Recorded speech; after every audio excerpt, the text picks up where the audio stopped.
This is the Construction Leading Edge podcast from constructionleadingedge.com and constructionbusinessaccelerator.com. My name is Todd DeWalt. It's my job to help you, the construction business owner and leader, maximize profit and eliminate chaos. I have a very timely interview today with Jonathan Slane, co-author of the book Rock the Recession. He was on the podcast a few months ago.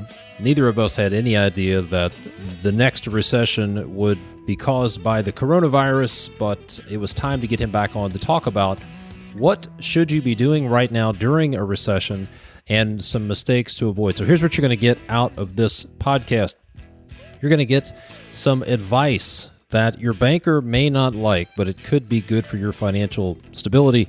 One thing that you should consider doing with all of your company credit cards, probably even personal credit cards. A couple of things that you can do to prepare for the ambulance chasers that might be coming out of the woodwork in 6 months or so. Some tracking of costs and expenses that could put you in a really good position for something that could be triggered by this coronavirus related to insurance companies. We'll talk about how to avoid air bubbles in your backlog, some counterintuitive conversations that you might want to have right now during this recession, a couple of ideas on how you can pounce on opportunities that have been created by this recession, and then also some advice for you if you are an employee on how to recession-proof your resume. Not everybody's a business owner, and everybody's affected by this recession. You're going to get some great advice on how to recession-proof your resume if you are an employee. So before we get into that interview, I have a couple of resources I want to share with you. One other thing I want to mention is an issue that I hear from contractors on a weekly basis. They tell me things like, Todd, we're busier than ever. I have more work in backlog. I have more employees, but we're not making the money we should, or we're making less money than we have when we had less work, or we're actually losing money. And I'll cut right to the chase. The problem is profit bleeds. There's plenty of profit in the projects, but that profit is bleeding out through a variety of ways. And what you need to do, if that's you, is you need to identify those profit bleeds and then put systems in place to eliminate the profit bleeds. If that sounds familiar to you, if you are losing profit, if you feel like profit is bleeding out of your projects, go back and listen. I want to tell you about two things. One, go back and listen to episode 156, where I walk through 8 profit bleeds that cause really busy contractors to lose money.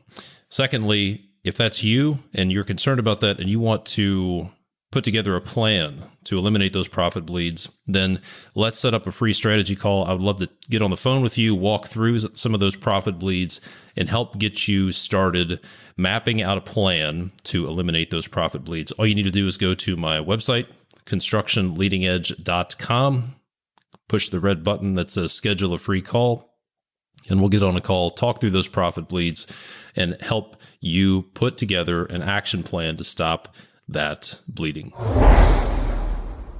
Let's talk about your bookkeeping for a moment. Are you tired of having inaccurate, incomplete, and confusing books?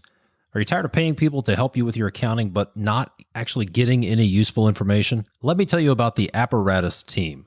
I've worked with them for a few years, and the Apparatus Team specializes in one thing and one thing only: transforming your bookkeeping from a, quote, necessary evil and a source of confusion and chaos into a powerful tool that will allow you to grow a profitable contracting business. Think about this. What would you do if you didn't have to do your own books? Would you sell more work? Would you train your people? Maybe spend more time on your boat or in your tree stand? And what if you actually had good information, good accounting information that gave you some visibility into what's going on? Well, here's what the Apparatus Team does. They will take whatever bookkeeping you have in place today and completely transform it into the powerful tool that you need to grow your business. So when you become an Apparatus client, they're going to equip you and your growing contracting business with a bookkeeping, reporting, and a payroll system that does 5 things. 1, it's structured. Number 2, it's accurate. Number 3, it's up to date. Number 4, it's clear, giving you useful reports that you can make decisions based on. And number 5, it's accessible. You'll have 24/7 access to all of your books at any time. So if you've had enough of the bookkeeping, administrative treadmill, or nightmare, and you're ready to have a bookkeeping, payroll, and reporting capability that's going to be the foundation of your successful business, then the Apparatus Team is the specialized solution that you've been looking for. To set up a call with the Apparatus Team and find out more about how they can help you get rid of your bookkeeping headaches, go to constructionleadingedge.com/headache. All right, now enjoy this interview with Jonathan Slane, co-author of the book Rock the Recession. All right, here we go. So Jonathan, thanks for being back on the podcast. So it's a little unfortunate that you're back on the podcast.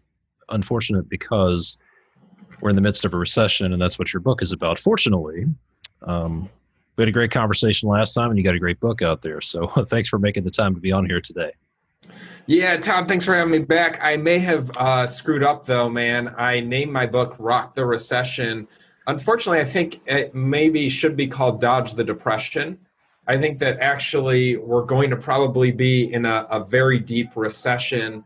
And I read a great difference between the two recently, and that's that a depression alters the social fabric, whereas a recession does not. And I think what we're looking at here, I think people are going to feel the sting of this for a while. I don't think we're just going to snap right back out of it. Yeah, that's a good point. I've heard some folks refer to this as the pause button being pushed, but I think it's going to have some long-term effects on the social fabric, on mental health, and on how businesses operate in the future, restaurants, churches, social gatherings. It's going to change things for the long term. Yeah. So let's jump into this. In your book, Rock the Recession, you have what you call the recession gearbox model, and third gear is to race to capitalize on other people's mistakes. So the question here is, what are some of the mistakes that contractors tend to make during recessions that we want to avoid so that we're not the person whose mistakes are being capitalized on? Yeah, so the biggest one for me is to hoard cash. And so things like, Todd, we want to be aggressively collecting our accounts receivable right now. We want to think through drawing on your line of credit. So whether it's a home equity line of credit, if you're a smaller contractor and you've got a HELOC that you can draw on, or if you're a larger contractor and have a business line of credit, I want you to think back. If you were around with your business in the Great Recession, the banks started to close down availability on lines of credit. And so now is a good time before the banks catch up to the recession for you to draw your line of credit and put it in your checking or savings account so that it's safe in case you need it. And as I've discussed this with a lot of other contractors, if you think it through, you're probably paying between 3 and 5% interest on your line of credit. We'll call it 4%. If you've got $1 million available and you draw that $1 million, that means you would spend about $40,000 over an entire year to hold that $1 million. And you could deploy that $1 million if you are having a hard time surviving to allow you to survive, or you could deploy it to be able to buy assets, to buy competitors, to be able to grow your business. Regardless, I just want you to think through the benefits of having that $1 million of capital available, or however much your line of credit is. I think it's pretty cheap peace of mind, may let you sleep better at night. And then you need to read through your line of credit agreement, Todd, because I've looked at some of my clients' LOC agreements. You probably need to take that money, move it into a checking or savings account at another bank, because in most line of credit agreements, it gives your bank the right to dip into all of your checking and savings account. So if they did decide that they're going to call your line of credit or reduce it, they could go in another checking account at that same bank and repay themselves. So just check into that, take a look at it. But those are two of my top tips. In addition, so is that what you're thinking with the question so far? I was thinking about what are some mistakes, some of the maybe some irrational mistakes that contractors tend to make that you advise your clients to capitalize on other people's mistakes. And I'm curious, what are those mistakes that we want to avoid making? Yeah, so I think again the cash management one to finish it up is a big one for me. So thinking through collecting AR faster, having credit available to you, slow rolling your accounts payable. So instead of sending cash out as quickly as you might be used to, quickly getting your arms around that. Thinking through. So another thing is that with expenses in these conditions, think about changing your credit cards. So if you have credit cards and you redeployed credit cards to the entire field and office, then every expense that comes up is a proactive decision about whether or not it's life or death to keep it. And so I think all of those are things that most contractors are slow to do. And especially right now when there's a lot of pandemonium, I think those are things that can easily be overlooked. But cash is king, especially in our business. So that would be where I would start. That's a good point about credit cards, because if the risk of fraud goes up when people are scared and they go into survival mode, and if they have a company card and they're scared, then it makes it a little bit easier for them to spend your money. So that's a really good point. And I think there's just a lot of recurring monthlies. So like right now, we want to make a proactive decision, like, is this membership that I have to whatever organization, do I want to pay the dues again this month? I just want that to be a proactive decision for you as a business leader, for the office, instead of being like, damn, I wish we had thought ahead and cut that off. But now we just spent another $800 to stay in our membership organization. Right now, cash is king, and unless it's as important to you as oxygen, I would rather you defer it or not pay it, just so that you've got options. I think that's where a lot of contractors go wrong. They spend their cash, don't have enough, and then you're picking from your least bad option instead of trying to decide what you want to do proactively to move the business forward. Good advice. Good advice. So those are a few things that they should avoid doing, a few things that they should be doing. What else? What are some, let's talk about things to do right now. And before we got started today, you talked about ambulance chasers, prepping for ambulance chasers that could be showing up in the future. What does that mean? Yeah, so Todd, think through, what does it look like in 6 to 12 months when ambulance chasers, unsavory attorneys start to put billboards up on the highway saying if you got COVID-19 at your workplace as a result of your work, call this 1-800 number and we'll help you. Similar to how we've got those billboards today for tobacco, for asbestos, for mesothelioma. And so I want the audience to just think about, what can you do right now to help mitigate your risk around that? So it's having a good plan for the field and for your office to let them know what they need to be doing for precautions for COVID-19. Beyond that, though, I think it's doing some things like some of my clients are using vingapp.com, and that's just a program that sends out video updates on your safety procedures. And then the workers, the field, and the office are required to proactively say, I watched the video, and answer a few questions about it. So that a year from now, if one of the ambulance chasers gets a hold of your employees and has them claim that they didn't know your safety procedures, then you can quickly produce evidence that you reacted appropriately, that you had safety procedures, and that your employees watched the videos about your safety procedures and even answered some questions demonstrating that they had knowledge of them. I don't think it's going to be enough for you to just say, I sent out an email. I want you to be bulletproof as a business leader and be able to quickly get the lawyers to go bother other contractors that didn't prepare, that don't have things well documented. But what I've learned is that when you're that well documented, the ambulance chasers tend to go bug somebody else. And that's what I want for the audience that's listening to us. Good idea. Good advice. What other tips do you have for contractors right now? What are some things that they should be doing that maybe they're not hearing other folks talk about? Yeah, so I think one is making sure that you go through your contracts, you notify your vendors and your customers per the force majeure provisions. don't assume that those automatically kick in. There may be a notice provision where you're required to let them know that you've been impacted by COVID-19, and just set yourself up, set the stage for schedule extensions or change orders to your existing contracts. So I don't think that should take a long time.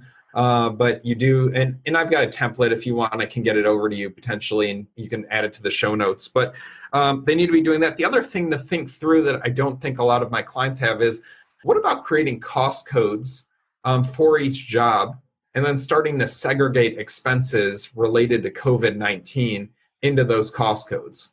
So for example, if you've been spending extra on PP&E, if you've been, I know everybody's labor costs are going up because in the field, guys are getting to work sites, and then it takes some time to take people's temperatures. It takes time for them to get the proper PP&E. They need more time for all those pieces. So could you add 10%, 20%, 25% of your labor expense to that cost code? The reason, Todd, is down the road, I think that this may be an insurable claim for business interruption insurance, or it may be an insurable claim. And so I want it to be easy for you to make a claim to your insurance company to produce those reports of all the costs that you had related to COVID.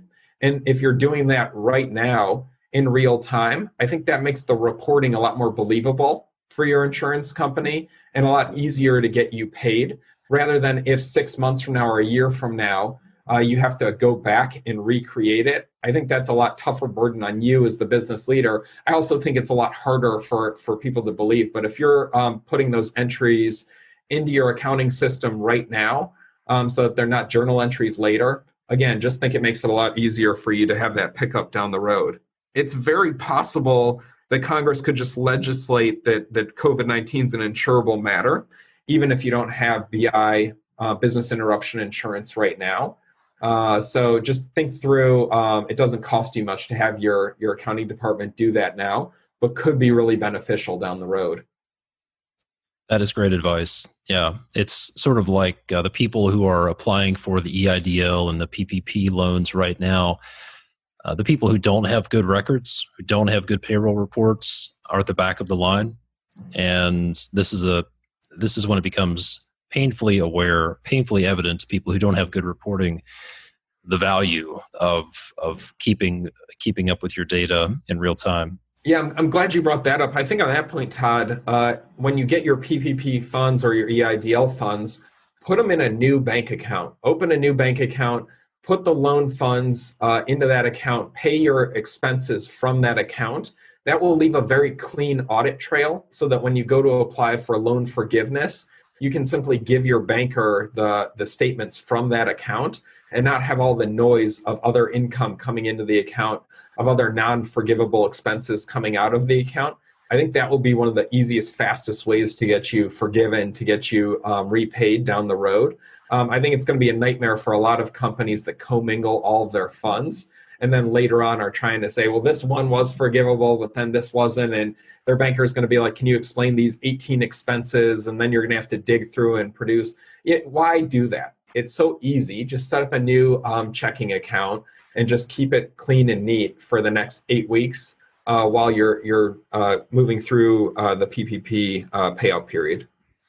Great advice. Great advice. Any other tips on what people should be doing right now to prepare for potential situations down the road to get themselves in a better position? Yeah, I think there's some provisions with being able to defer some FICA expense with payroll.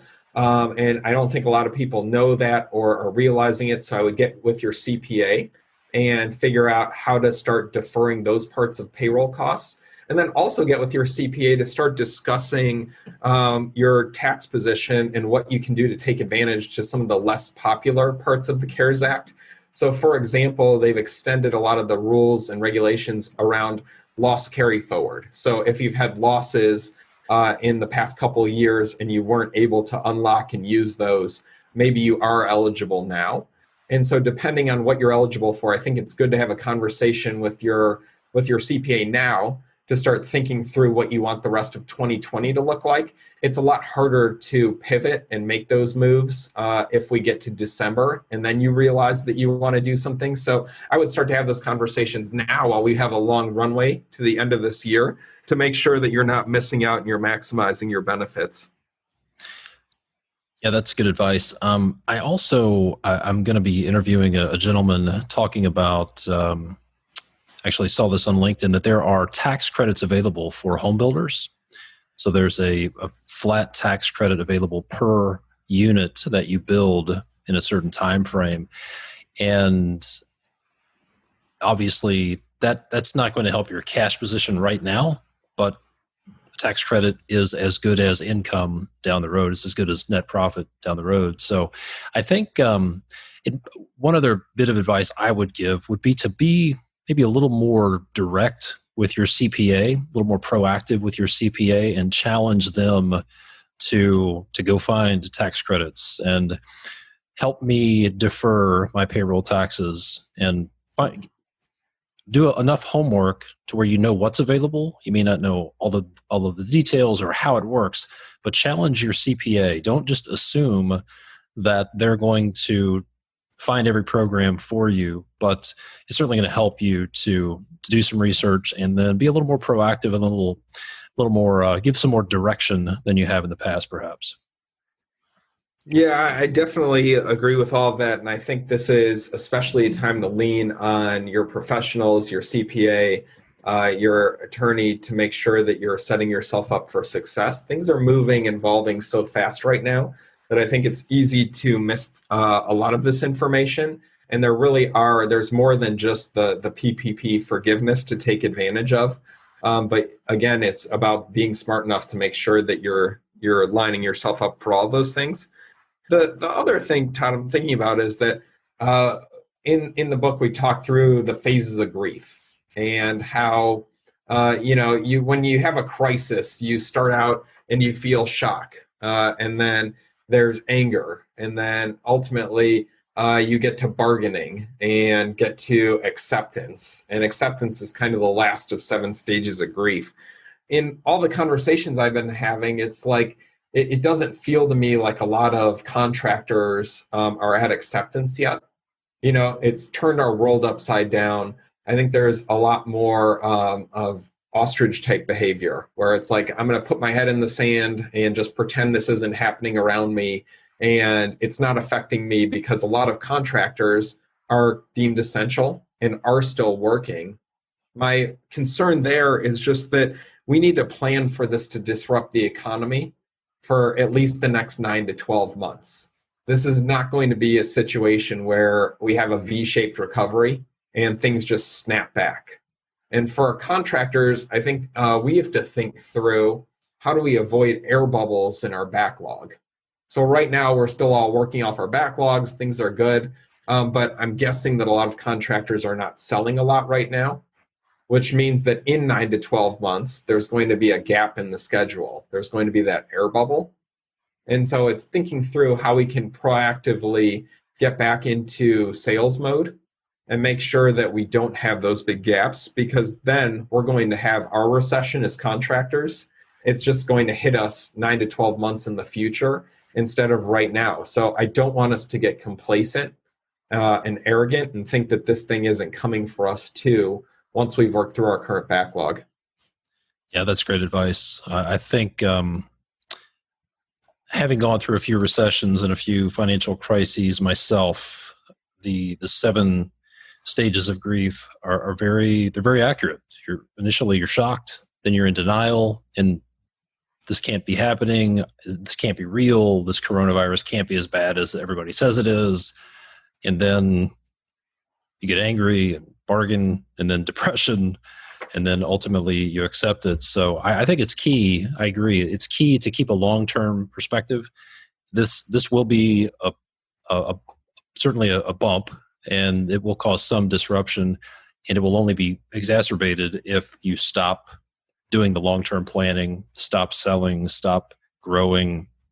Then it becomes a downward spiral, and it only gets worse. Let's talk about the emergency brake. one of the chapters in your book is titled The Emergency Brake, which seems appropriate right now. So can you talk about that for the folks who are in a recession right now and they are pulling that emergency brake? What sort of guidance or tips do you have for them? Yeah, so what the whole point of the emergency brake is really to have a four-tiered plan for what you would do if you saw certain economic indicators in your business. So let's say you're a $25 million general contractor, and all of a sudden you're working off your backlog, and you're probably going to be closer to 20 million. What would be the expenses? What would be the overhead? Either the people or the office expense that you have that you would cut in order to still stay profitable. If you saw your backlog sliding and your pipeline weakening and you're a $15 million contractor, or if you got to 10 million or to 5 million. So what are the four stages? And usually for contractors, I like to look at a combination of backlog and pipeline. So if you saw those weaken to what levels, what would you do? So the point here is to have that all thought through now, to make decisions in the cool, rational light of day before it's the emotional heat of the night and you need to make those decisions. So right now, most contractors are still humming along, doing fine. So if you are at 25, then just go through the exercise with your team of figuring out at each of those different levels. You know, for you, you might be like, this guy that is crazy. It's not going to get that bad. You write your emergency brake for if you saw your business backlog and pipeline drop to 23 million, 21 million, 19 million, and 15 million as a worst case scenario. I'm cool with that. I just want everyone to think through these different stages before they're actually needed. Again, preserving your best options instead of getting into that phase, not having any financial runway left. And all of a sudden now you're making a least bad decision about how you can move forward. So that's really why I want you to have the emergency brake. Todd, it's a lot of psychological safety. And then I hope to hell that none of the audience ever has to actually use it. Yeah, that makes a lot of sense. So from a psychology standpoint, when we get in fear mode, we don't make logical decisions. It's purely chemical. Your brain goes into fight or flight mode or freeze mode in some cases, and you are physically incapable of making decisions. I've talked with business owners who have been in legal situations, and this gentleman told me physically, he physically got tunnel vision. His ears were ringing. He couldn't think logically. And those symptoms stuck around for several weeks. And those are not the kind of conditions you want to make or break decisions in. So I completely agree. Make those decisions in the light of day, well in advance before you have to. And when it comes to those decisions, there's a quote in the book I'd like you to expand on. What does it mean to attack your budget with a scalpel and not a machete? How should people be, we'll just explain that. What should people be doing right now so that they're not attacking their budget with a machete? The idea here is that when we did the research for the book, we read every article on recessions going back to World War II. And one of the counterintuitive things that we found, Todd, is that a lot of people will cut things like marketing in a recession. And when you cut marketing, it's counterintuitive, but marketing in a recession is actually a great investment because so many people do cut marketing that for every dollar you spend on marketing and advertising, you get a much higher ROI, a much higher return on your investment than when things are good. So it's deciding now what expenses you would cut so that if you do have to enact the emergency brake, you will have decided you're still going to continue spending some money on marketing, because then when you actually are in that position, you can fall back on, Todd, in the cool rational light of the day, Todd said that we should keep spending on marketing. So now I'm going to have the intestinal fortitude to do that. It's very hard to spend when the world is crumbling around you. But if you do cut all of your marketing, what we learned from the companies that did that is that they just accelerate the death spiral. So your backlog and your pipeline are dropping. You go into panic mode, you take out the machete and you slash all expenses, and all of a sudden you're not doing any marketing. And then that further exacerbates the situation. Your backlog and your pipeline get even, you work off backlog, your pipeline's weaker, nobody knows about you. Ultimately, you're selling the assets for as much as you can get. The bank is coming in and taking your house, or the bonding company, and then you're in a bad spot. So it's thinking through these scenarios now so that if you do get into an emergency situation, you can calmly walk over to the glass, break it, take out your plan, and then execute, as opposed to panicking and just slashing everything haphazardly, which is what I think happens to a lot of people. So the other thing in the research, Todd, is that we actually think that if we have these conversations with our spouse, with our leadership team, with the company about the emergency brake, that'll be bad because we'll make them panic.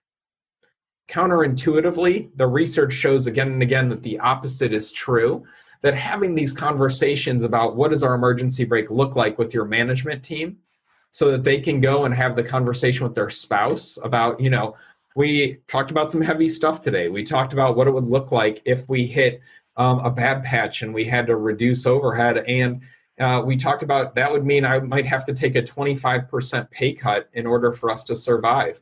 If that happened, how would we change our household budget, our personal budget, to be able to get through that? What we found is those conversations, again, counterintuitively give people psychological safety, because most of the time when we don't have that conversation, the stories that people make up about us and make up about what's going to happen are much more terrifying than if we just talk through what would happen in a logical way. Yeah, that is great advice. In the vacuum of information, people will develop their own narrative, and typically it's a fear-based narrative. And you're right, that is very counterintuitive, and it makes one face their fears of dealing with it. But I think that the key is to recognize fear in this case. Are you being motivated? Are you acting out of fear, or are you acting logically?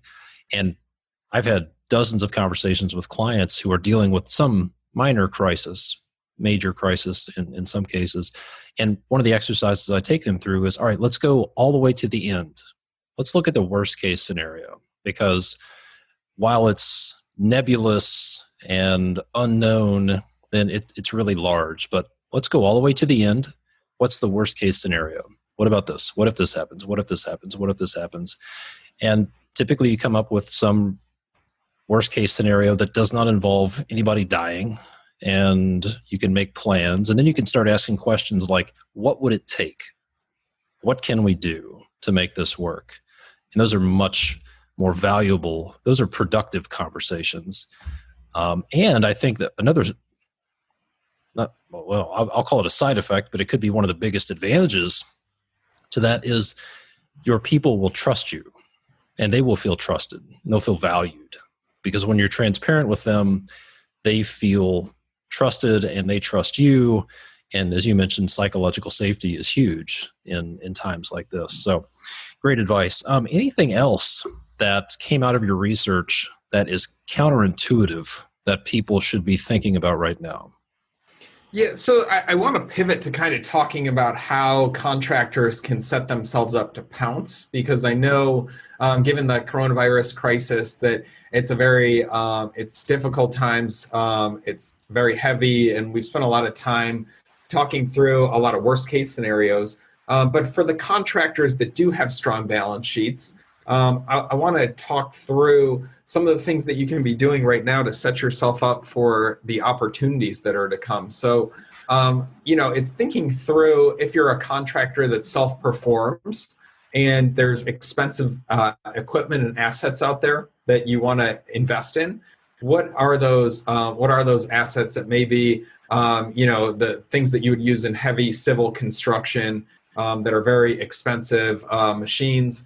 I want you to have the conversation now with your banker to let them know the types of equipment that you'd like to buy, so that when other contractors go out of business and they foreclose and all of a sudden they own those big Caterpillar or expensive pieces of equipment, that they'll call you and ask you as one of their preferred clients if you would like to buy that equipment. And remember, banks don't want to own front-end loaders. They don't want to own any of that stuff because they have to store it.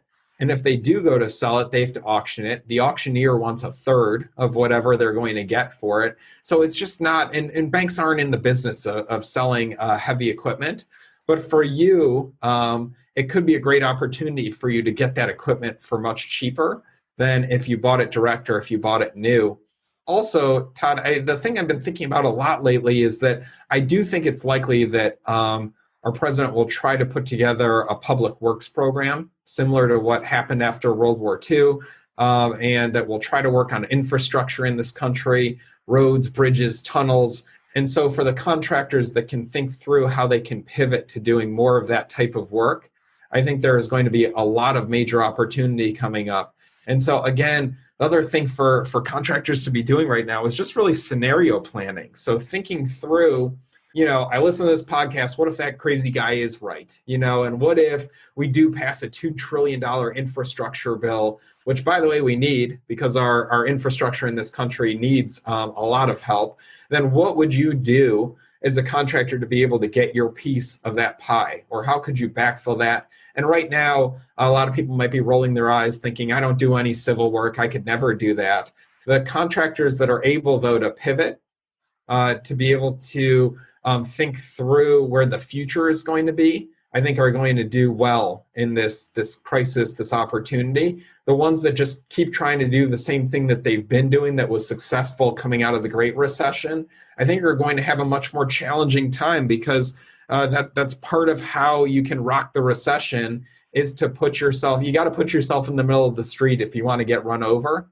And so you may have to move into a new and different business model. And I know that's uncomfortable. I know you don't want to hear it. I know right now the world's on pause, but the faster you get to acceptance that we are going to have a new world, the more aligned I think you'll be to take advantage. Yeah, great advice. Our entire economy is being disrupted, just like Amazon and Netflix came through and disrupted Blockbuster. I'm sure plenty of Blockbuster employees thought, we have a great product. We were a $6 billion a year industry, and it just got disrupted. And there were things that happened that they didn't capitalize on. And now there's one lone Blockbuster in Bend, Oregon. It has a hilarious Twitter feed, but doesn't have much of a business model anymore. So great advice. One thing we talked about a little bit before we hit record was the pendulum swing with GCs and subcontractors. What advice would you have for GCs right now? And this might be either a cautionary tale or this could be an opportunity to pounce, but what advice would you have for general contractors right now? And then the same question for subcontractors. Yeah, so I think the COVID crisis is really going to swing the pendulum back towards general contractors being in control, having the power, whereas the past couple of years, that really hasn't been the case. General contractors have had a tough time getting multiple subs to bid. They've had a tough time getting specialty contractors to take their projects at a reasonable price according to the GC. The specialty contractors have had it really good. I think what we're going to see is that you're going to have more specialties, more subs willing to bid on each project. So I think GCs are going to be able to get 3 bids, 5 bids, maybe even 10 bids, whereas before, as a sub, you were, sole sourced, or you just had one other competitor. So specialties will face more margin compression when there's multiple bidders, obviously. And then what about this? What happens if after the job is awarded, if the GC decides to go out and to rebuy out the job, even after it's awarded? So we saw that after the Great Recession when GCs were more in control and were able to name their price. And so that practice and the overall environment, I don't think is something that all subs are used to. And if you didn't have your business 10 years ago when we went through the Great Recession, it's something that could be shocking. And then think through too that I think right now a lot of subs will be willing to lower their margins. I'm already hearing of some lowering their margins below cost just because they want to keep their teams busy. And you might be rolling your eyes, you might be annoyed with that practice right now, but it might take them a year or two to go out of business, underbidding, and eventually go out of business. But over that next year or two, it's going to be very hard to compete with those subs that are doing jobs for so much less. And so for the GCs, it's starting to prepare for a new environment and understanding how the dynamics are going to change, probably to your favor. And then for the subs, it's thinking through how can you move more towards niche and specialty areas so that you are more protected. The more intellectual property that you bring to a job, the more value that you bring in terms of thinking through and being flexible with the schedule or with your ability to do things that other subs can't do. I think that's the best way to protect yourself right now. And you may just have to prepare for not having as sweet of margins as you're used to for the next couple of years. I don't know if there's a panacea to cure this one. Yeah, I think one idea for specialty subs would be to consider the question, how can I be more valuable to general contractors? And one thing general contractors like is they like fewer necks to choke. So they like single source responsibility. When I was a general contractor, if I had the option of dealing with an HVAC contractor, a plumbing contractor, a pipe fitting contractor, and a fire protection contractor, or one company that handled all of that, then I'm gonna pay a little bit extra to go with the one company because it's easier for me. So that model's been around a long time. But if you are, let's say, a specialty contractor, maybe you're a drywall contractor, you might want to partner up with a painting contractor and offer a package, a bundled service. If you do exteriors, you might, if you're into glass and glazing or EIFS, roofing, you may want to partner up with another company and provide a total building envelope solution or something like that. So I think it's an astute observation that the market is shifting back toward GCs having more power, because it has definitely been a trade partner or subcontractor market for the last few years. And that's changing.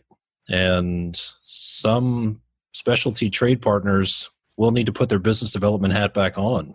And instead of ignoring those invitations to bid, start taking people out for fat steaks and bourbon again and building those relationships. That's another piece of advice I would give trade partners and subcontractors. Get back into building relationships with the strategic partners that you want to work with.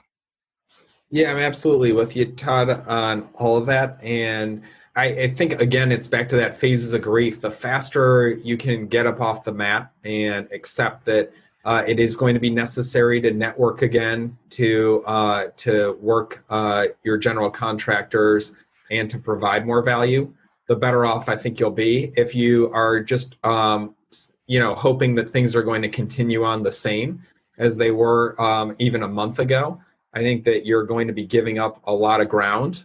So just want to help convince the audience that we need to move faster. And then look, if I'm wrong and things do snap back to normal, I promise I'll come back on the podcast and apologize profusely. But unfortunately, Todd, I don't think I'm wrong this time. I think, we are going to see a pretty prolonged recession here, and that we do just need to be smart as construction leaders about how we're going to quickly accept that and then move forward. Definitely. A little different angle. Let's talk to a different part of the audience who are not business owners and they're not in a leadership position, but they are employees. What advice would you give to employees right now to make themselves a little more recession proof or to be able to weather this storm? Obviously, a lot of the psychological advice still applies, but What do you think? What advice would you give to the folks who are employees right now? Yeah, for me, this one's all about skills and taking advantage of this time to build them. So, if you had been wanting to do that online course related to project management, then now would be a good time to start taking those classes. If you've always had an interest in learning more about BIM and what that can look like, then now would be a great time to go and read up and watch videos and do everything you can to make yourself more skilled and more valuable. I think that the world is going to become more tech savvy. What's going on right now with all of us video conferencing almost overnight and getting used to conference calls and working from home, being more virtual, I think all those trends are going to persist because I don't think people are going to want to go right back to cramming 12 people into a job trailer. I just don't think it's going to happen. I don't think people are going to want to go into big social gatherings. And so again, the better your even video conferencing skills can be, I think that's all valuable. So do you have a good microphone? Do you have a good camera? Do you have an area of your house or apartment where you're set up to be able to hold a professional meeting? And what does that all look like? And I know I've got two kids, they're 7 and 9. I know that right now is a tough time for all of us. We all just want to eat Cheetos and drink wine and self-soothe because our kids are asking us for homework help. We're in a small space and we're all confined. I do think the world will start to open back up and this all will get easier. And at the same time, I think that we can use this time, at least a portion of it, to just enhance our skills, especially as they face technology. So anything you can do to learn more technologies related to construction, that's where I would be putting my energy and passion.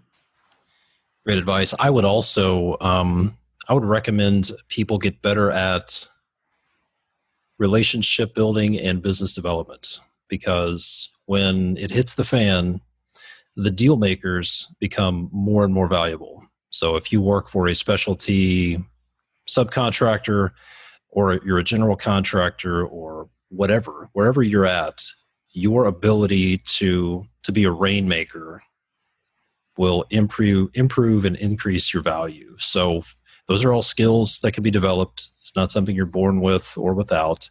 So network, get on LinkedIn, build your relationships, call people, learn how to sell, learn the psychology of selling, and learn how to develop business and be a rainmaker, because there are very few people in construction who are good at making deals, and they are worth their weight in gold. So good. Well, yeah, I think that's, I forgot that obvious one, Todd. I think that one's brilliant. And I completely agree. It's a great time, too, to just make a list of all the people that you could potentially be networking with. Because as we have more time, as the world does open back up, then I think you can start to make connections. Right now, if you're listening to the podcast and it's before June, July of 2020, it's probably going to be very hard to start up with business development, just because I think everybody's so busy trying to get through the initial shock. But if you can start to come up with your list so that as the world opens back up, you can start to do more networking and emails, I think that's great. And then in the back of the Rock the Recession book, I've got a lot of other books in the appendix that are related to best books to read for becoming better at sales, becoming better at marketing and networking, and all of those functions, the soft skills that will make you very valuable in the coming recession. Definitely. And we're just about out of time. So talk about your book a little bit. What exactly is it about? Why is it timely? And then where can people get it? Cool. So the book is Rock the Recession. It's on Amazon.com. And what we did was my co-author, Paul Belair, and I wrote a story telling our contrasting stories. So in the Great Recession, Paul invested $1 million with his team. They bought an HVAC contractor. They grew the company through the Great Recession, and 63 months later, they sold it for over $70 million. My story, in contrast, is that I didn't have a plan for the Great Recession. As a result, I spent most of it huddled in the fetal position under my desk. and then had to borrow a few bucks from my mother-in-law to survive. By a few bucks, I mean $250,000. Luckily, I've paid her back, and now I'm on a mission to make sure that nobody else has to borrow money from their mother-in-law to survive, because that sucked. But in the book, we just really talk through what Paul did that was different than what I did, and have a plan for how contractors can really come out of this rocking the recession. Todd, we didn't want to regurgitate the conventional wisdom on recessions, which is just that you cut expenses, you fire people, and you try to survive. So our book is a lot more focused on what are you doing now to prepare to pounce, so that in the recession, you can really just rock it and take advantage of all the great opportunities that it brings for contractors if you're smart. Great advice. Yeah.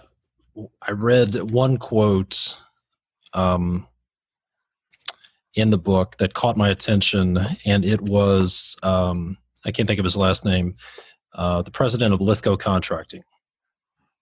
Yeah, what was the quote you're referring to? The quote was, when asked about the next recession, he said, quote, it can't get here fast enough. Yeah. That's because Lithgow did such a good job of having a strong balance sheet that they were able to go buy other contractors and buy their books of business that did not have strong balance sheets. And through that process, they were able to grow dramatically. They also were able to grow their talent. So I know that last time we talked, a lot of the podcast was unemployment's at record lows, 3% unemployment. I can't hire anybody. There's no talent. Like every podcast you did, I'm sure, is about talent and how do we get the talent. Well, now overnight, we've never been in this situation. We'll probably have 15 to 25% unemployment in the next couple months here.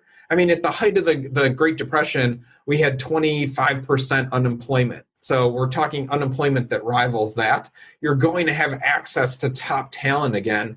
I think the contractors that have a plan for how to hire that top talent and to get those A players to join their team are going to be at a massive advantage. And that's what Rob was talking about from Lithgow when he was referencing that it can't get here fast enough, because when the economy gets to a point of such low unemployment, we need a recession to free up top talent to allow us to retrench and then grow again.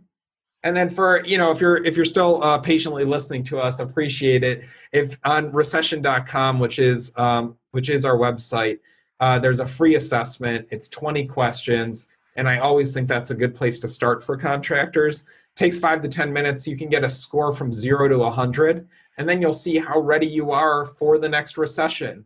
If you score a 0, probably likely to have a bankruptcy and have a really rough recession.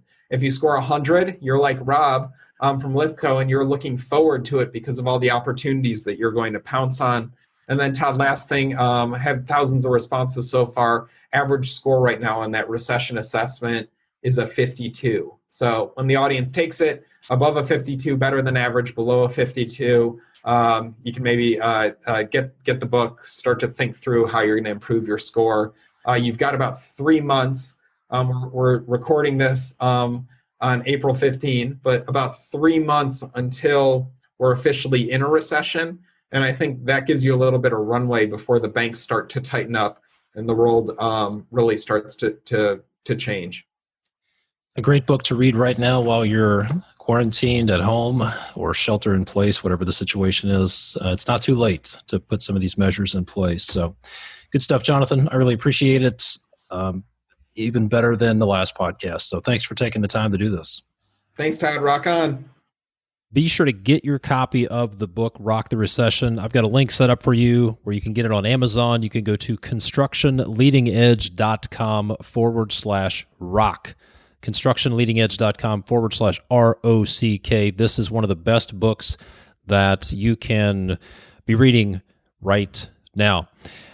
Don't forget, if you want to talk about profit bleeds in your business, and if you want to hoard the profit that is in your backlog, then I want to help you do that. And I'd love to get on the phone with you and help map out a plan that identifies some of the biggest profit bleeds you're dealing with and put together a game plan on how you can hoard those profit bleeds.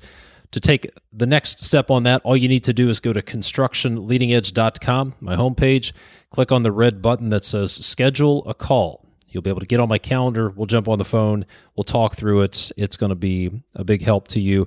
And then if you want to offload your bookkeeping, accounting, and reporting and payroll headaches, which is one of the best pieces of advice I give all of my clients, then go schedule a call with the Apparatus team. Find out what they can do for you. You can get those details and take that step at constructionleadingedge.com/headache.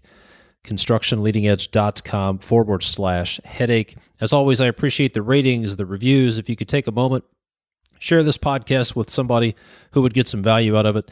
Leave a rating and or a review on the podcast player of your choice. That would help me out. That gets the word out there to the interwebs. And as always, thanks for listening. I will see you next time.